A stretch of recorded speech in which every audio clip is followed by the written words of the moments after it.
Hi friends, my name is Sandil. Welcome to our channel English Pesa Asaya. இப்போ நம்ம என்ன பார்த்துட்டு இருக்கோம் அப்படின்னா 15 days spoken English course தாங்க பார்த்துட்டு இருக்கோம். So எப்படி போயிட்டு இருக்கு? Already we have completed 6 classes and how do you feel? Can you see some improvements? கொஞ்சம் improvement தெரியுதா உங்களுக்கு? Okay. So இங்கிலீஷ் அப்படிங்கிறது நீங்க பிராக்டிஸ் பண்ணி பாருங்க, நிச்சயமா உங்களால இங்கிலீஷ் பேச முடியும். ஸோ இப்போ நம்ம என்ன பார்த்துட்டு வந்துட்டு இருக்கோம் பார்த்தீங்கன்னா பார்ட்ஸ் ஆஃப் ஸ்பீச்ல ஆரம்பிச்சோம், டென்சஸ் பார்த்துட்டு இருக்கோம். அதில் வந்து பார்த்தீங்கன்னா past continuous tense வரைக்கும் பார்த்திருக்கோம். So today we are going to discuss about future continuous tense பத்தி டீடைலா படிக்க போறோம். அதுல என்னென்ன கான்செப்ட் இருக்கு, அதுல வந்து என்னென்ன நுணுக்கங்கள் இருக்குங்கிறத எல்லாத்தையும் சொல்லி தர போறேன். வீடியோ ஸ்கிப் பண்ணாம கடைசி வரைக்கும் பாருங்க. நீங்களும் என் கூட சேர்ந்து பிராக்டிஸ் பண்ணிட்டே வாங்க. உங்களுக்கு கடைசியில டெஸ்ட் இருக்கு, அதை கரெக்டா பண்ணணும் அப்படின்னா நீங்க வந்து வீடியோவை நல்லா கவனிச்சுட்டே வரணும். ஓகேவா?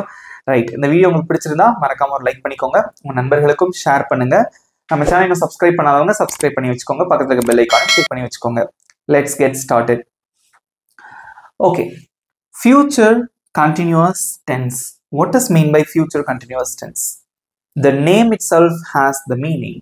இந்த பேர்லயே இருக்கு இதோட அர்த்தம். வந்து ஃபியூச்சர்னா என்னது? எதிர்காலம். கண்டினியூஸ்னா என்னது? தொடர்ச்சியாக. எதிர்காலத்தில் தொடர்ச்சியாக நடக்க இருக்கும் ஒரு செயல். ஃபார் எக்ஸாம்பிள், நாளைக்கு நான் எக்ஸாம் எழுதிக்கிட்டு இருப்பேன், அடுத்த வாரம் நான் சென்னைக்கு டிராவல் பண்ணி போய்கிட்டு இருப்பேன். அப்போ ஃபியூச்சர்ல ஒரு விஷயம் கண்டினியூஸா நடக்க போகுது அப்படின்னா அங்கதான் நீங்க ஃபியூச்சர் கண்டினியூஸ் டென்ஸ் யூஸ் பண்ணணும். இன்னைக்கு ஈவினிங் நான் என் நண்பர்களுடன் விளையாடி கொண்டு இருப்பேன். அதில் எப்படி வரும்னு பாருங்க. அந்த சென்டென்ஸ் வந்து நான் விளையாடி கொண்டிருப்பேன், நான் படித்து கொண்டிருப்பேன், நான் எழுதி கொண்டிருப்பேன், அவன் வந்து கொண்டு இருப்பான். அப்போ ஃபியூச்சர்ல கண்டினியூஸா நடக்கக்கூடிய ஒரு செயலை குறிக்கிறது தான் ஃபியூச்சர் கண்டினியூஸ் டென்ஸ். ஸோ இதுலயும் வந்து we have 3 types of sentences here. Okay, என்னென்ன டைப்ஸ் அப்படின்னு பார்த்தீங்கன்னா பாசிட்டிவ், நெகட்டிவ், இன்ட்ரோகேட்டிவ். பாசிட்டிவ் அப்படின்னா நேர்மறையான வாக்கியம். ஃபார் எக்ஸாம்பிள், அவன் வந்து கொண்டு இருப்பான், அவன் சென்னையிலிருந்து வந்து கொண்டிருப்பான். நெகட்டிவ்னா எதிர்மறையான வாக்கியம், அவன் வந்து கொண்டிருக்க மாட்டான். இன்ட்ரோகேட்டிவ், அவன் நாளைக்கு சென்னையிலேருந்து வந்துட்டு இருப்பானா, வந்து கொண்டு இருப்பானா. இது வந்து இன்ட்ரோகேட்டிவ். ஸோ இந்த மூணுத்துக்கு வந்து எப்படி இங்கிலீஷ்ல சென்டென்ஸ் வந்து ஃப்ரேம் பண்றது அப்படிங்கிறத பார்க்க போறோம். அண்ட் தென் எப்படி சில வார்த்தைகளை ப்ரொனவுன்ஸ் பண்றது அப்படிங்கிறத பார்க்க போறோம். ஸோ எல்லா விஷயங்களுமே இருக்கு. இங்கிலீஷ் வந்து நம்ம பேசுறதுக்கு கிராமர் முக்கியம், பட் அதையும் தாண்டி you have to improve your listening skill, pronunciation, speaking skills. Okay, இது எல்லாமே இருக்கு. ஓகேவா? ஸோ அது எல்லாமே உங்களுக்கு வரணும் அப்படின்னா ஒரே விஷயம் நீங்க பண்ணணும், ப்ராக்டிஸ். நீங்க பேசலைன்னா இங்கிலீஷ் பேச முடியாது. நம்ம பேசினா தானே பேச முடியும், தமிழே நம்ம பேசினா தானே பேச முடியும் இல்லையா? ஸோ அதே மாதிரி தான் நீங்க பேசினாதான் இங்கிலீஷ் வந்து பேச முடியும். ஸோ அண்ட் தென் கடைசியா உங்களுக்கு ஹோம்ஒர்க் இருக்கு. Okay, let's start. Future continuous டென்ஸ்னா எதிர்கால தொடர்ச்சி வாக்கியம் தமிழ்ல.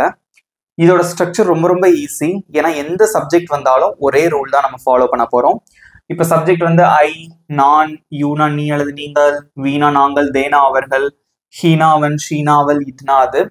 இது தவிர நம்மளோட பெயர்கள். ஸோ எந்த நேம் வந்தாலும் பரவாயில்ல, ஜான், ராமு, ஓகே, இந்த மாதிரி எந்த நேம் வந்தாலும் பரவாயில்ல. சிங்குலரா இருந்தாலும் பரவாயில்ல, ப்ளூரலா இருந்தாலும் பரவாயில்ல. For example, singular my friend, plural my friends. My father, ப்ளூரலுக்கு மை பேரண்ட்ஸ். இந்த மாதிரி சிங்குலரா இருந்தாலும் சரி, ப்ளூரலா இருந்தாலும் சரி, எந்த ஒரு சப்ஜெக்டா இருந்தாலும் சரி, எந்த ஒரு சப்ஜெக்டிவ் ப்ரொனவுன்ஸா இருந்தாலும் சரி, ஒரே ரூல் தான் அப்ளை பண்ண போறோம். ஸோ எந்த சப்ஜெக்ட் வருதோ அதை முதல்ல போட்டுறீங்க. அதுக்கப்புறம் வந்து இதோட ஆக்சிலரி வெர்ப் will be மறந்துடக்கூடாது. சிம்பிள் ஃபியூச்சர் டென்ஸ்ல will மட்டும் யூஸ் பண்ணியிருப்போம், இங்க வந்து will be யூஸ் பண்றோம், அவ்வளவுதான். ஸோ ஆஸ் யூஸ்வல் இது வந்து இம்பார்ட்டன்டான ஒரு பாயிண்ட். ஸோ வேர்ப் கூட ஐஎன்ஜி சேர்ந்துருக்கணும். அது எந்த கண்டினியூஸ் டென்ஸா இருந்தாலும் பரவாயில்ல. ஓகே, ஸோ அது வந்து present continuous, past continuous or future continuous, it doesn't matter. You have to add ING to the verb. ஓகேவா? ஸோ அவ்வளோதான். ஸோ ஐஎன்ஜினா ஒன்றும் கிடையாது, நான் ஆஸ் யூஸ்வல் சொல்றதான். எல்லாத்துக்கும் இந்த எக்ஸாம்பிள் நான் சொல்லியிருக்கேன். ஃபார் எக்ஸாம்பிள், இப்போ நம்மளோட வேர்ப் வந்து பிளே அப்படின்னு இருக்குன்னா அதோட I N G சேர்த்தீங்கன்னா playing.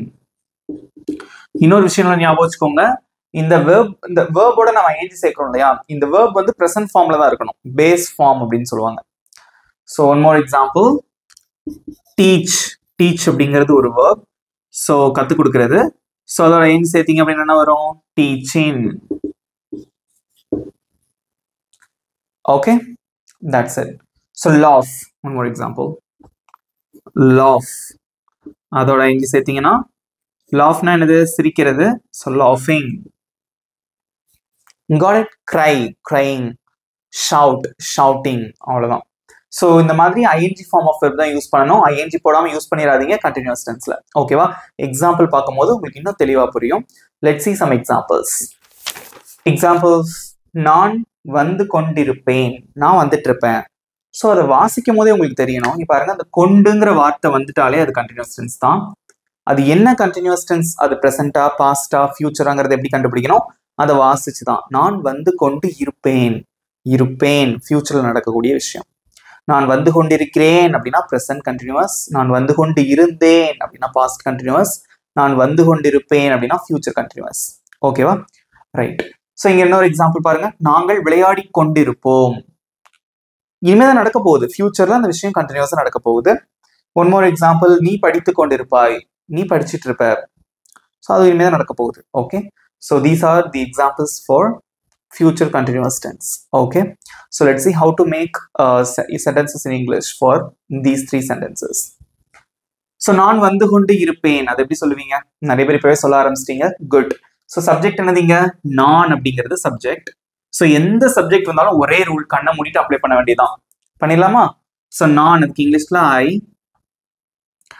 Next will B, அந்த பியை மறந்துடக்கூடாது, that's very important. Will be. So verb என்னது? வர்றது, வந்து வர்றது தான் வேர்பு. அதுக்கு இங்கிலீஷ்ல கம், அதோட ஐஎன்ஜி சேர்த்தீங்கன்னா coming. I will be coming, I will be coming. நான் வந்துட்டு இருப்பேன், நான் நாளைக்கு வந்துட்டு இருப்பேன். I will be coming tomorrow. நான் சென்னையில இருந்து வந்துட்டு இருப்பேன். I will be coming from Chennai. Okay, so இந்த ஐ வில் அப்படின்னு இருக்கு பாத்தீங்களா, இது எப்படி வாசிக்கலாம் அப்படின்னா, ஏற்கனவே நான் ஃபியூச்சர் டென்ஸ்ல சொல்லி கொடுத்தேன் உங்களுக்கு. ஐல் அப்படின்னு வாசிக்கலாம். ஐ will be coming, I'll be coming. என்ன நல்லா பாருங்க, I'll be coming, I'll be coming. Okay, நான் வந்துட்டு இருப்பேன். இதே இது அவன் வந்துட்டு இருப்பான், அதை எப்படி சொல்லுவீங்க? சப்ஜெக்டை மட்டும் மாத்தினா போதும், ஏன்னா எந்த சப்ஜெக்ட் வந்தாலும் ஒரே ஆக்சிலரி வெர்ப் தான் யூஸ் பண்ண போறோம். He'll be coming. அவள் வந்து கொண்டிருப்பாள், she'll be coming. Okay, so எந்த சப்ஜெக்ட் வந்தாலும், so you're not going to change auxiliary verb. Okay, next, நாங்கள் விளையாடி கொண்டு இருப்போம். நாங்க விளையாடிக்கிட்டு இருப்போம், அது எப்படி சொல்லுவீங்க? நாங்கள் அப்படின்னு வந்திருக்கு, அதுக்கு இங்கிலீஷ்ல என்ன? வி. ஃபர்ஸ்ட் சப்ஜெக்ட் எழுதிட்டீங்க. Next will be. வேர்ப் என்னது? விளையாடுறது, அதுக்கு இங்கிலீஷ்ல பிளே, அதோட ஐஎன்ஜி சேர்க்கணும். That's it. We will be playing, we will be playing. நாங்கள் விளையாடி கொண்டிருப்போம். ஸோ வி வில், அதை எப்படி வாசிக்கலாம் அப்படின்னு பார்த்தீங்கன்னா we'll. We'll be playing. Okay, we'll be playing. So இதெல்லாமே கண்ட்ராக்ஷன்ஸ், ரொம்ப அழகா இருக்கும். இப்படி நீங்க இங்கிலீஷ்ல பேசும்போது சரளமா பேசக்கூடிய அந்த ஒரு ஃபீல் கிடைக்கும். ஓகேவா? எந்த ஒரு லாங்குவேஜையும் நம்ம மனப்பூர்வமா அழகா கத்துக்கணும், விரும்பி கத்துக்கணும். ஓகேவா? ஸோ இந்த மாதிரிலாம் பேசுனீங்கன்னா உண்மையிலே அழகா இருக்கும். கண்ட்ராக்ஷன்ஸ் யூஸ் பண்ணி பேசி பாருங்க. அப்படி சொல்லுவாங்கல்ல, நீ இங்கிலீஷ்கார மாதிரி இங்கிலீஷ் பேசுறான் அப்படின்னு சொல்லுவாங்கல்ல, அந்த மாதிரி இருக்கும். ஓகேவா? இங்க பாருங்க, we'll be playing. நாங்கள் கிரிக்கெட் விளையாடி கொண்டிருப்போம். we'll be playing cricket. நாங்கள் நாளை விளையாடி கொண்டிருப்போம். We'll be playing tomorrow. நாங்க இன்னைக்கு ஈவினிங் விளையாடிட்டு இருப்போம். We'll be playing in the evening. Okay, so இந்த மாதிரி கொஞ்சம் கொஞ்சம் வார்த்தைகளை நம்ம சேர்க்கலாம், அதுல தப்பே கிடையாது. பட் இந்த ஸ்ட்ரக்சர் வந்து இதுதான், இது வந்து மாறவே மாறாது, எந்த சப்ஜெக்ட் வந்தாலும் இதுதான். நெக்ஸ்ட் ஒன், நீ படித்து கொண்டு இருப்பாய். நீ படிச்சுட்டு இருப்ப, அதை எப்படி சொல்லுவீங்க? சப்ஜெக்ட் வந்து நீன்னு வந்திருக்கு, அதுக்கு இங்கிலீஷ்ல யூ. எந்த சப்ஜெக்ட் வந்தாலும் ஒரே ரூல் தான், யூ வில் பி. படிக்கிறதுக்கு என்ன இங்கிலீஷ்ல? ஸ்டடி, அதோட ஐஎன்ஜி சேர்க்கணும், studying. You will be studying. So you will அப்படிங்கிறத நம்ம எப்படி சொல்லலாம் அப்படின்னா you'll. You'll be studying, you'll be studying. Okay, நீ படிச்சுட்டு இருப்ப. செந்தில் படிச்சுட்டு இருப்பான் அப்படின்னா செந்தில் வில் பி ஸ்டடியிங். இந்த மாதிரி நம்ம நேம்லாம் வந்துச்சுன்னு வச்சுக்கோங்களேன், நம்ம இந்த கண்ட்ராக்ஷன்லாம் யூஸ் பண்ண முடியாது. செந்தில் வில் பி ஸ்டடியிங் அப்படின்னு தான் சொல்லணும். ஓகே, என்னோட ஃப்ரெண்ட்ஸ் படிச்சுட்டு இருப்பாங்க, my friends will be studying. So எந்த சப்ஜெக்ட் வந்தாலும் வில் பி தான். ஈஸியா இருக்கா? ஸோ இது எல்லாமே வந்து பாசிட்டிவ் சென்டென்சஸ், நேர்மறையான வாக்கியங்கள். So next I am going to teach you how to make negative and how to make interrogative sentences in English. So இங்கிலீஷ்ல வந்து ஐ மீன் பர்டிகுலரா வந்து பாத்தீங்கன்னா இந்த ஃபியூச்சர் கண்டினியூஸ் டென்ஸ்க்கு எப்படி உருவாக்குறதுங்கிறத பார்க்கலாம். தமிழ்ல இங்க பாருங்களேன், நான் வந்து கொண்டிருப்பேன் இருக்கு. இதை நெகட்டிவா எப்படி சொல்லலாம்? நான் வந்து கொண்டிருக்க மாட்டேன். நாங்கள் விளையாடி கொண்டிருப்போம் இருக்கு. நாங்கள் விளையாடி கொண்டிருக்க மாட்டோம். நீ படித்துக் கொண்டிருப்பாய். நீ படித்துக் கொண்டிருக்க மாட்டாய். கேள்வியா கேட்கணும், நீ படித்துக் கொண்டிருப்பாயா? பேச்சு வழக்கில் எப்படி கேட்போம்? நீ படிச்சுக்கிட்டு இருப்பியா?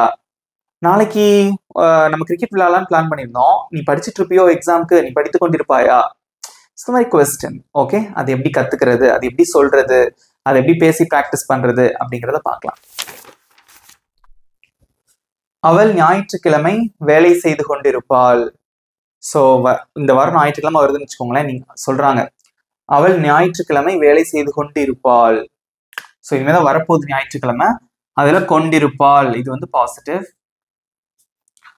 அவள் ஞாயிற்றுக்கிழமை வேலை செய்து கொண்டிருக்க மாட்டாள். நெகட்டிவா சொல்றது. அவள் ஞாயிற்றுக்கிழமை வேலை செய்து கொண்டிருப்பாளா அப்படிங்கிறது ஒரு இன்ட்ரோகேட்டிவ் சென்டென்ஸ், கேள்வி வாக்கியம். ஸோ இதுக்கு எப்படி ஆன்சர் பண்றதுங்கிறத பார்க்கலாம். ஃபர்ஸ்ட் கவனிங்க, அதுக்கப்புறம் நீங்க நெக்ஸ்ட் எக்ஸாம்பிள் நான் கொடுக்கும் நீங்களே ஆன்சர் பண்ணுங்க. இப்ப தெரிஞ்சா கூட ஆன்சர் பண்ணுங்க, தப்பே இல்லை. ஓகே, ஸோ ஃபர்ஸ்ட் வந்து நீங்க சப்ஜெக்ட் என்னது? அவள் அப்படின்னு வந்திருக்கு சப்ஜெக்ட். ஸோ அதுக்கு இங்கிலீஷ்ல என்ன? ஷீ. ஷீ போட்டாச்சு, சப்ஜெக்ட் எழுதியாச்சு. நெக்ஸ்ட் என்ன வரணும்? Will be. வேர்ப் என்னது? வேலை செய்யறது, இதான் வேர்ப். அதுக்கு இங்கிலீஷ்ல என்ன? ஒர்க். ஓகே, அதோட ஐஎன்ஜி சேர்க்கணும், working. she will be working. she will be working. அவள் வேலை செய்து கொண்டிருப்பாள். ஞாயிற்றுக்கிழமை அப்படின்னு இருக்கு. கிழமைக்கு முன்னாடி ஆன் போடணும். ஆன் சண்டே, அவ்வளவுதான்.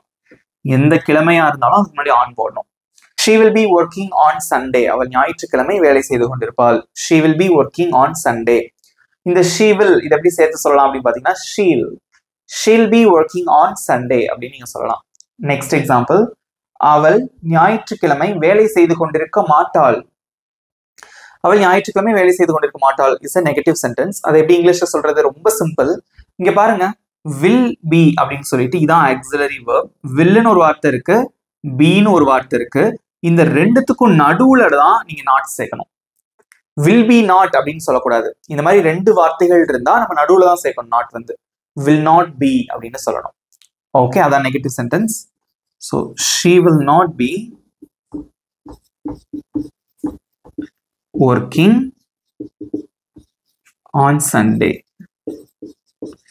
ஸோ இதெல்லாம் நம்ம வந்து வாட்ஸ்அப்ல நம்ம யாருக்காவது மெசேஜ் அனுப்பும் போதும் சரி, அப்பெல்லாம் நீங்க ட்ரை பண்ணி பார்க்கணும். Okay, she will not be working on Sunday. she will not be working on Sunday அப்படின்னு சொல்லலாம். ஸோ அவள் ஞாயிற்றுக்கிழமை வேலை செய்து கொண்டிருக்க மாட்டாள். இந்த will not இருக்கு இல்லையா, இது ஏற்கனவே நம்ம வந்து won't அப்படின்னு சொல்லலாம் இல்லையா, இப்படியும் சொல்லலாம் நீங்க. she won't be working on Sunday. she won't be working on Sunday. இந்த b மறந்துடக்கூடாது won't சொல்லும் போது. she won't be working on Sunday. won't is a contraction of will not. ஈஸியா இருக்கா? நெக்ஸ்ட் ஒன், அவள் ஞாயிற்றுக்கிழமை வேலை செய்து கொண்டிருப்பாளா? அவள் ஞாயிற்றுக்கிழமை வேலை செஞ்சுட்டு இருப்பாளா அப்படின்னு ஒரு கொஸ்டின். அதை எப்படி கேட்கலாம்? ரொம்ப ரொம்ப சிம்பிள். இங்க பாருங்க, கேள்வி கேட்கறதுக்கு will இருக்கு, b இருக்கு. இந்த ரெண்டையுமே முன்னாடி கொண்டு வந்துடக்கூடாது. முதல்ல இருக்கக்கூடிய இந்த வார்த்தை will இருக்கு இல்லையா, இதை மட்டும் முன்னாடி கொண்டு வாங்க. இந்த b வந்து இங்கேயே இருக்கட்டும். இந்த b வந்து இங்கேயே இருக்கட்டும். will மட்டும் முன்னாடி கொண்டு வாங்க. அப்ப என்ன வரும்? will she be working on Sunday? அவள் ஞாயிற்றுக்கிழமை வேலை செய்து கொண்டிருப்பாளா? will she be working on Sunday? will she be working on Sunday? அவள் ஞாயிற்றுக்கிழமை வேலை செய்து கொண்டிருப்பாளா? ஆமா அப்படின்னா எப்படி சொல்லுவீங்க? yes, she will be working on Sunday. இல்லைன்னா எப்படி சொல்லுவீங்க? no, she won't be working on Sunday. அல்லது she will not be working on Sunday அப்படின்னு சொல்லலாம். ஈஸியா இருக்கா? ஸோ இந்த ஒரு விஷயம் ஞாபகம் வச்சுக்கோங்க. நெகட்டிவ் சென்டென்ஸ்க்கு இந்த வில்லுக்கும் பிக்கும் நடுவில் நாட் போடுறோம். கேள்வி கேட்கும் போது இந்த will அப்படிங்கிற வார்த்தை மட்டும் முன்னாடி வரும், b வந்து அங்கேயே இருக்கும், மறந்துடக்கூடாது. ஈஸியா இருக்கா உங்களுக்கு? பிடிச்சிருக்கா? பிடிச்சிருந்தா லைக் பண்ணிட்டு பாருங்க. நெக்ஸ்ட் எக்ஸாம்பிள் பார்க்கலாம். நெக்ஸ்ட் ஒரு சென்டென்ஸ். இன்னும் இவ்வளவு பெரிய சென்டென்ஸ் எழுதி போட்டிருக்கேன்னு பாக்குறீங்களா? ஆனா ஈஸி தான். இங்க பாருங்க, அவர்கள் மாலையில் கால்பந்து விளையாடி கொண்டு இருப்பார்கள். அவங்க ஈவினிங் ஃபுட்பால் விளையாடிட்டு இருப்பாங்க. இதான் பேச்சு வழக்குல சொல்லுவோம். ஸோ இது வந்து பாசிட்டிவ் சென்டென்ஸ். நெக்ஸ்ட், அவர்கள் மாலையில் கால்பந்து விளையாடி கொண்டிருக்க மாட்டார்கள். இது நெகட்டிவ். அவர்கள் மாலையில் கால்பந்து விளையாடி கொண்டிருப்பார்களா? இது வந்து ஒரு கேள்வி வாக்கியம். இதுக்கு எப்படி இங்கிலீஷ்ல சொல்றது அப்படிங்கிறத பார்க்கலாம். நீங்க ஆன்சர் பண்ணிட்டே வாங்க என் கூட சேர்ந்து. ஸோ ஃபர்ஸ்ட் இங்க சப்ஜெக்ட் யாரு? அவர்கள் அப்படின்னு வந்திருக்கு. இதுதான் சப்ஜெக்ட். அதுக்கு இங்கிலீஷ்ல என்ன? தே. அவர்கள் அப்படின்னா தே அப்படின்னு சொல்லுவோம். ஃபர்ஸ்ட் சப்ஜெக்ட் போட்டாச்சு. நெக்ஸ்ட் என்ன வரும்? Will be. verb என்னது? விளையாடுறது. ஓகே, ஸோ விளையாடுறதா இங்க verb. அதுக்கு இங்கிலீஷ்ல என்ன சொல்லுவீங்க? பிளே. அதோட ஐஎன்ஜி சேர்க்கிறோம். Playing. They will be playing. அவர்கள் விளையாடி கொண்டிருப்பார்கள். கால்பந்து, அதுக்கு என்ன இங்கிலீஷ்ல? ஃபுட்பால். மாலையில் அப்படின்னு இருக்கு. இன் த ஈவினிங். மாலையில் அதை எப்படி சொல்லணும்? இன் த ஈவினிங். அப்படி ஒவ்வொரு வார்த்தையா ஆன்சர் பண்ணிட்டனாலே வந்துடும். They will be playing football in the evening. They will be playing football in the evening. பாருங்க, இவ்வளோ பெரிய சென்டென்ஸை ஈஸியா மனப்பாடம் பண்ணாம கத்துக்கிட்டோம் பாத்தீங்களா? ஸோ இந்த they will இதை எப்படி வாசிக்கலாம் அப்படின்னு பாத்தீங்கன்னா, they'll be playing football in the evening. They'll be playing football in the evening அப்படின்னு சொல்லலாம். நெக்ஸ்ட் ஒன், அவர்கள் மாலையில் கால்பந்து விளையாடி கொண்டிருக்க மாட்டார்கள். ஸோ இது வந்து பாசிட்டிவ். இதை நெகட்டிவா சொல்லணும். விளையாடி கொண்டிருக்க மாட்டார்கள் அப்படின்னு சொல்லணும். அப்ப என்ன பண்ணுவீங்க? ஸோ வில் பி நமக்கு இருக்கு, ஆக்சிலரி verb. இந்த ரெண்டுத்துக்கும் நடுவுல நாட் போடணும். போடலாமா? அப்ப எப்படி வரும் அப்படின்னு பாத்தீங்கன்னா, they will not be playing football in the evening. They will not be playing football in the evening. அவர்கள் மாலையில் கால்பந்து விளையாடி கொண்டிருக்க மாட்டார்கள். இதே இது கேள்வியா கேட்கணும். எப்படி கேட்பீங்க? இதே இதை நம்ம கேள்வியா கேட்கணும். என்ன பண்ணணும்? இந்த வில்லுங்கிற வார்த்தையை மட்டும் தூக்கி முன்னாடி போட்டணும். பி வந்து அங்கேயே இருக்கட்டும். அப்ப எப்படி எழுதலாம்? Will they be playing football in the evening? Question mark போட மறந்துடக்கூடாது. Will they be playing football in the evening? அவங்க மாலையில் கால்பந்து விளையாடி கொண்டிருப்பார்களா? That's it. வாசிச்சு பாருங்க. They will be playing football in the evening. They will not be playing football in the evening. Will not be அதை எப்படி சொல்லலாம்? Won't be அப்படின்னு சொல்லலாம். They won't be playing football in the evening. Will they be playing football in the evening? அவ்வளவுதான். So இதெல்லாம் எப்போ தெரியுமா வரும்? நமக்கு அது சரளமா நம்ம ப்ராக்டிஸ் பண்ண இந்த சென்டென்சஸை மற்றவங்க கிட்ட பேச தான் வரும். இதுல பாருங்களேன், சப்ஜெக்டை மாத்தினா உங்களுக்கு நிறைய கிடைக்கும். இங்க பாருங்க, ஃபார் எக்ஸாம்பிள், நான் மாலையில் ஃபுட்பால் விளையாடி கொண்டிருப்பேன். அதை எப்படி சொல்லுவீங்க? I will be playing football in the evening. நான் மாலையில் கிரிக்கெட் விளையாடி கொண்டிருப்பேன். I will be playing cricket in the evening. நான் நாளைக்கு கிரிக்கெட் விளையாடிட்டு இருப்பேன். I'll be playing cricket tomorrow. Okay, so இந்த மாதிரி சின்ன சின்ன வார்த்தைகளை இதுல மாற்றும் போது உங்களுக்கு நிறைய சென்டென்சஸ் கிடைக்கும். ஈஸியா இருக்கா? புரிஞ்சுக்கிட்டீங்களா? எதுவும் சந்தேகம் எதுவும் இல்லையே? நெக்ஸ்ட் எக்ஸாம்பிள் பார்க்கலாம். நெக்ஸ்ட் ஒரு சின்ன எக்ஸாம்பிள். ராணி சமைத்து கொண்டிருப்பாள். ராணி சமைத்து கொண்டிருக்க மாட்டாள். ராணி சமைத்து கொண்டு இருப்பாளா? ஓகே, ஸோ சமைத்து கொண்டிருப்பாள் இஸ் அ பாசிட்டிவ் சென்டென்ஸ். சமைத்து கொண்டிருக்க மாட்டாள் இஸ் அ நெகட்டிவ் சென்டென்ஸ். சமைத்து கொண்டிருப்பாளா is an interrogative sentence. Okay, so இதுக்கு எப்படி இங்கிலீஷ்ல சொல்றதுங்கிறத பார்க்கலாம். யாரும் அமைதியா இருக்கக்கூடாது, எல்லாருமே ஆன்சர் பண்ணிட்டே வாங்க. இங்க சப்ஜெக்ட் யாரு? ராணி அப்படின்னு வந்திருக்கு. ஸோ இவங்க தான் சப்ஜெக்ட். ஓகே, ஸோ ஃபர்ஸ்ட் வந்து சப்ஜெக்ட் தான் முதல்ல எழுதணும். Rani. Next will be. verb என்னது? சமைக்கிறது. அதுக்கு இங்கிலீஷ்ல என்ன? cook. அது அப்படியே விட்டுலாமா? அதோட என்ன சேர்க்கணும்? ஐஎன்ஜி சேர்க்கணும். ராணி will be cooking. Rani will be cooking. ராணி சமைத்து கொண்டிருப்பாள். ராணி சமைத்து கொண்டிருக்க மாட்டாள். அது எப்படி சொல்லுவீங்க? ஒரே ஒரு விஷயம் தான், இந்த வில்லுக்கும் பீக்கும் நடுவில் ஒரு நாட் போடுவீங்க. ஸோ அதை எப்படி சொல்லலாம்? ராணி will not be cooking. Rani will not be cooking or Rani won't be cooking. இந்த will not சுருக்கி எப்படி சொல்லலாம்? won't. Rani won't be cooking. The last one, ராணி சமைத்துக் கொண்டிருப்பாளா? ராணி சமைத்துக் கொண்டிருப்பாளா? அது எப்படி கேட்பீங்க? ரொம்ப சிம்பிள். இந்த வில்ல தூக்கி அப்படியே முன்னாடி போட்டுறோம். இந்த பி வந்து அங்கேயே இருக்கட்டும். Will Rani be cooking? That's it. Will Rani be cooking? Will Rani be cooking? Rani cook பண்ணிட்டு இருப்பாங்களா? That's it. வாசிச்சு பாருங்க. Rani will be cooking. Rani will not be cooking or Rani won't be cooking. Will Rani be cooking? That's it. ஈஸியா இருக்கா? Okay, இப்போ இதுல இருந்து நான் உங்களுக்கு இன்னொரு கொஸ்டின் கேட்க போறேன். ஸோ ஃபர்ஸ்ட் வந்து இங்க ராணி வில் பி குக்கிங் அப்படின்னு இருக்கு. ஸோ இப்போ வந்து இது நீங்க எப்படி சொல்றீங்க?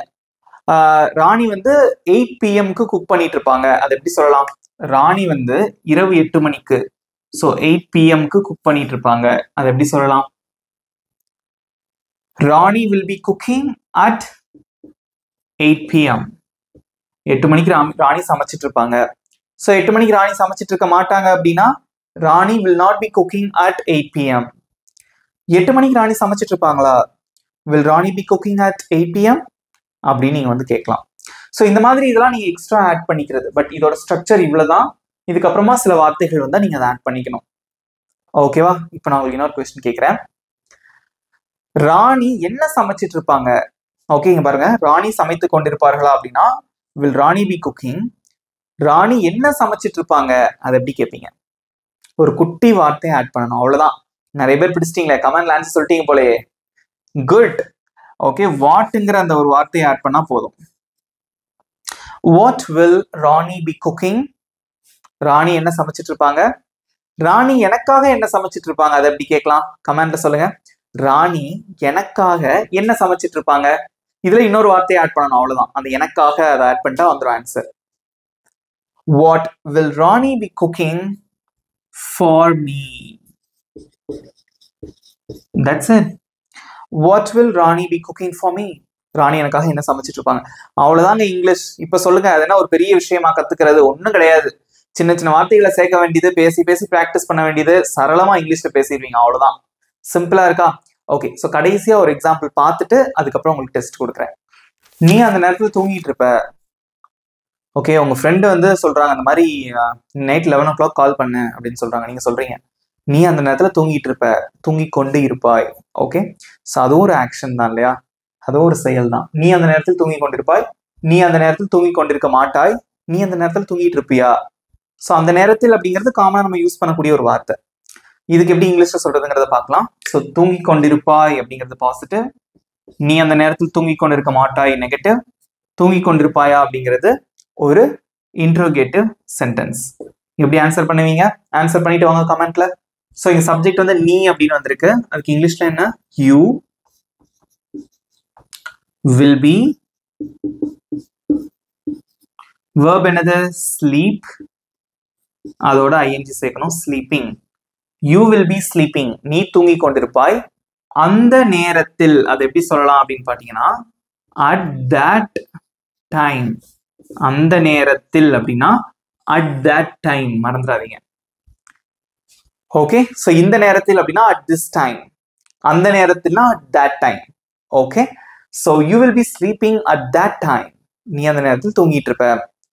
நீ அந்த நேரத்தில் தூங்கிக்கிட்டு இருக்க மாட்ட. ஸோ பேச்சு வழக்குல இந்த வார்த்தையெல்லாம் வரும். கொண்டு நம்ம சொல்ல மாட்டோம், கிட்டுன்னு சொல்லுவோம். நீ அந்த நேரத்தில் தூங்கிக்கிட்டு இருக்க மாட்ட. Okay, right. ஸோ அதாவது எங்க ஊர்ல இந்த மாதிரி ஸ்லாங் இருக்கும். ஸோ ஒவ்வொரு ஊரை பொறுத்து அது மாறும். பட் கான்செப்ட் இதுதான், இது மாறாது. ஓகேவா? ஸோ நீ அந்த நேரத்தில் தூங்கி கொண்டிருக்க மாட்டாய். அதை எப்படி சொல்லலாம்? ஸோ இந்த வில்லுக்கும் பிக்கும் நடுவுல ஒரு நாட் சேர்க்கிறீங்க, அவ்வளவுதான். சேர்த்துலாமா? You will not be sleeping at that time. That's it. You will not be sleeping at that time அல்லது you won't be sleeping at that time அப்படின்னு சொல்லலாம். ஸோ கடைசியா நம்ம பார்க்க போற சென்டென்ஸ், நீ அந்த நேரத்தில் தூங்கி கொண்டிருப்பாயா, நீ அந்த டைம் தூங்கிட்டு இருப்பியா அப்படின்னு ஒரு கொஸ்டின். அதை எப்படி கேட்கலாம்? இந்த வில் அப்படிங்கிற வார்த்தையை மட்டும் தூக்கி முன்னாடி போட்டுருங்க. அப்ப என்ன வரும்? Will you be sleeping at that time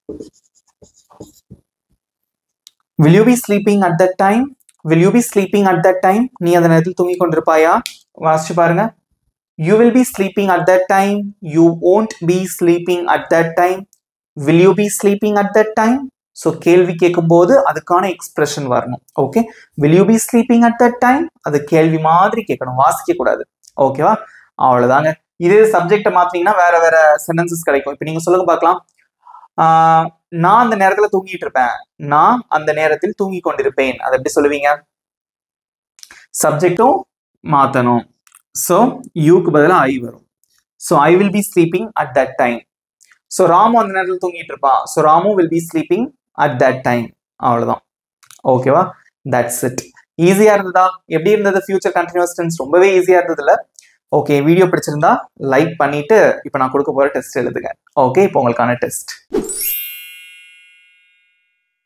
I have written 3 sentences here sentences நல்லா ரீட் பண்ணி பாருங்க எல்லா சென்டென்சஸும் எல்லா சென்டென்ஸுமே ரீட் பண்ணி பாருங்க நான் நாளை வீட்டை சுத்தம் செய்து கொண்டிருப்பேன் அவன் டிவி பார்த்து கொண்டிருக்க மாட்டான் நீ சாப்பிட்டு கொண்டிருப்பாயா நான் நாளை வீட்டை சுத்தம் செய்து கொண்டிருப்பேன் அப்படின்னா இது பாசிட்டிவ் அண்ட் தென் அவன் டிவி பார்த்து கொண்டிருக்க மாட்டான் அப்படிங்கிறது நெகட்டிவ் நீ சாப்பிட்டுட்டு இருப்பியா அப்படிங்கிறது ஒரு கேள்வி வாக்கியம் ஸோ இந்த மூணுத்துக்கும் எப்படி இங்கிலீஷ்ல சொல்லுவீங்க இப்பவே நிறைய பேர் ஆன்சர் பண்ண ஆரம்பிச்சிட்டீங்க உங்களோட ஆன்சர்ஸை வந்து கமெண்ட்ல சொல்லுங்க ஸோ உங்களுக்கு 20 seconds டைம் அதுக்குள்ள ஈஸியா நீங்க ஆன்சர் பண்ணிடலாம் your time starts now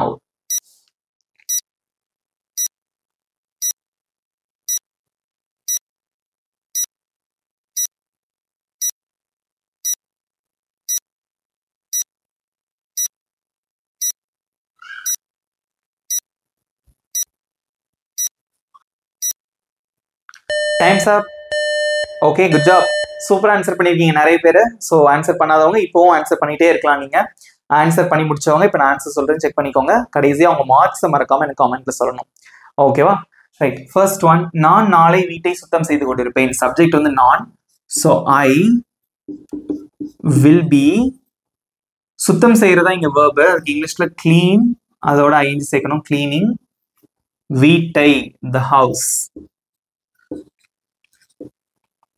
I will be cleaning the house நாளை அப்படின்னு ஒரு வார்த்தை இருக்கா இப்போ டுமாரோ அவ்வளவுதான் I will be cleaning the house tomorrow நான் நாளைக்கு வீட்டை கிளீன் பண்ணிட்டு இருப்பேன் அவன் டிவி பார்த்து கொண்டிருக்க மாட்டான் அவன் டிவி பார்த்துட்டு இருக்க மாட்டான் நெகட்டிவ் சென்டென்ஸ் ஸோ அவன் அதுக்கு இங்கிலீஷ்ல என்ன he வில்லுக்கும் பீக்கும் நடுவில் இங்க நாட் சேர்ப்போம் will not be டிவி பார்க்கறதுக்கு என்ன சொல்வீங்க வாட்ச் அப்படிங்கிற verb யூஸ் பண்ணுவோம் ஸோ அதோட ஐந்து சேர்க்கணும் வாட்சிங் TV he will not be watching TV he will not be watching TV or he won't be watching TV both are correct the last one நீ சாப்பிட்டு கொண்டிருப்பாயா நீ சாப்பிட்டுட்டு இருப்பியா அதை எப்படி கேட்பீங்க ஸோ கேள்வி கேட்கும் போது will மட்டும் முன்னாடி வந்துடும் அதுக்கப்புறம் சப்ஜெக்ட் will you அடுத்து be வரும் will you be சாப்பிட்றதுக்கு என்ன இங்கிலீஷ்ல eat அதோட ஐந்து சேர்க்கணும் will you be eating will you be eating நீ சாப்பிட்டு இருப்பியா that's it வாசிச்சு பாருங்க I will be cleaning the house tomorrow he will not be watching TV will you be eating that's it ஈஸியா இருந்தா நிறைய பேர் ஃபுல் மார்க்ஸ் எடுத்திருக்கீங்க வெரி குட் இந்த வீடியோ உங்களுக்கு பிடிச்சிருந்தது அப்படின்னா இந்த கிளாஸ் உங்களுக்கு பிடிச்சிருந்ததுன்னா மறக்காம ஒரு லைக் பண்ணிக்கோங்க அண்ட் தென் இந்த கிளாஸ் எப்படி இருந்தது அப்படின்னு உங்களோட ஃபீட்பேக் அதையும் வந்து மறக்காம கமெண்ட்ல சொல்லுங்க உங்களோட கருத்துக்கள் புரிஞ்சுக்கிட்டீங்களா ஈஸியா இருந்ததா உங்களால பேச முடியுதா இதை யூஸ் பண்ணி எப்படி ஃபீல் பண்றீங்க நீங்க உங்களோட கருத்துக்களை மறக்காம கமெண்ட்ல சொல்லிருங்க ஓகேவா இப்போ உங்களுக்கான ஒரு சிம்பிளான ஹோம்ஒர்க் அவன் போய்கிட்டு இருப்பான் அவன் போய்கிட்டு இருக்க மாட்டான் அவன் போய்கொண்டிருப்பானா ஸோ எங்கனாலும் வச்சுக்கலாம் ஸ்கூலுக்கு காலேஜுக்கு சொல்லுவோம்ல அவன் போயிட்டு இருப்பான் போயிட்டு இருக்க மாட்டான் அவன் போயிட்டு இருப்பானா ஓகே ஸோ இது எப்படி இங்கிலீஷ்ல சொல்லுவீங்க உங்களோட ஆன்சர் மறக்காம கமெண்ட்ல சொல்லுங்க I am waiting for your answers and your feedback so கண்டிப்பாக இந்த வீடியோ உங்கள் ஃப்ரெண்ட்ஸ்க்கும் ஷேர் பண்ணுங்க இந்த மாதிரி 15 days ஸ்போக்கன் இங்கிலீஷ் கோர்ஸ் நம்மளோட சேனலில் நடக்குதுங்கிறத சொல்லுங்க ஸோ அவங்களுக்கும் யூஸ்ஃபுல்லாக இருக்கும் ஸோ இங்கிலீஷ் வந்து நிறைய பேருக்கு பேசணுங்கிற ஆசை இருக்கும் ஓகேவா அவங்க எல்லாருக்கும் நம்மளோட இந்த 15 days கிளாஸ் 15 days கோர்ஸ் வந்து ஷேர் பண்ணுங்க ஸோ எல்லாருக்குமே நிச்சயமா யூஸ்ஃபுல்லாக இருக்கும் ஓகேவா நம்ம சேனல் இன்னும் சப்ஸ்கிரைப் பண்ணாதவங்க சப்ஸ்கிரைப் பண்ணிக்கோங்க பக்கத்துல இருக்க பெல் ஐக்கானையும் கிளிக் பண்ணி வச்சுக்கோங்க நெக்ஸ்ட் வீடியோவில் பார்க்கலாம் தேங்க்யூ ஃப்ரெண்ட்ஸ்